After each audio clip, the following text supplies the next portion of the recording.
Je suis Philippe Lefebvre, professeur à l'Université de Liège. Je suis chef du service d'otorhinolaryngologie de l'Université et du CHU de Liège.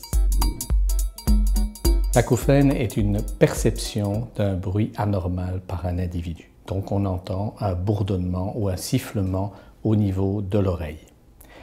Les causes de l'acouphène, qui s'associent souvent à une diminution d'audition, peuvent se trouver au niveau de l'oreille externe, comme un bouchon de cérumen, au niveau de l'oreille moyenne, comme un trou dans le tympan, ou un problème au niveau de l'oreille interne. Les problèmes au niveau de l'oreille interne peuvent être la conséquence d'un traumatisme sonore, par exemple, ou d'un vieillissement de l'oreille, comme dans la presbyacousie.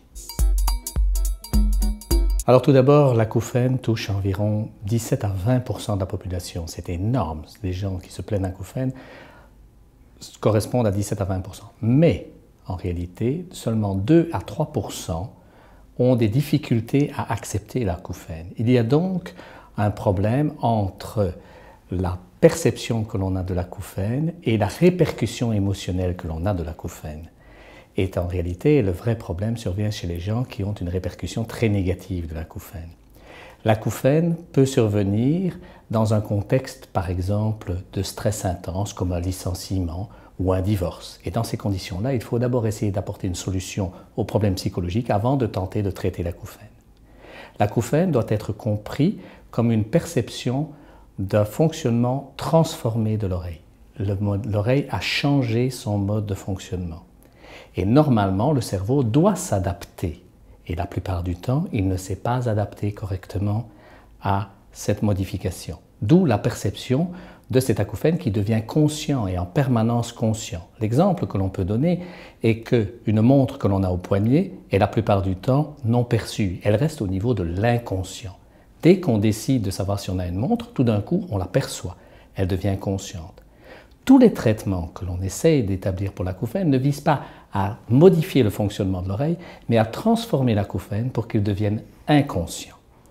Et donc, on va utiliser des techniques comme de l'hypnose, par exemple, ou des techniques d'habituation, comme celle d'écouter un bruit en continu, proche de l'acouphène, pour que l'acouphène devienne une perception habituelle et normale, et donc non conscientisée.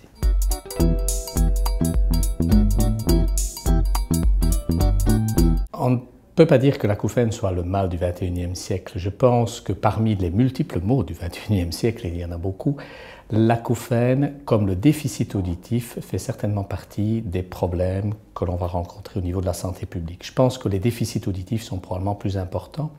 La raison principale, c'est qu'on vieillit de plus en plus, donc l'audition vieillit, on va avoir de plus en plus de personnes qui vont entendre moins bien, et ces personnes, évidemment, risquent de souffrir aussi d'un acouphène.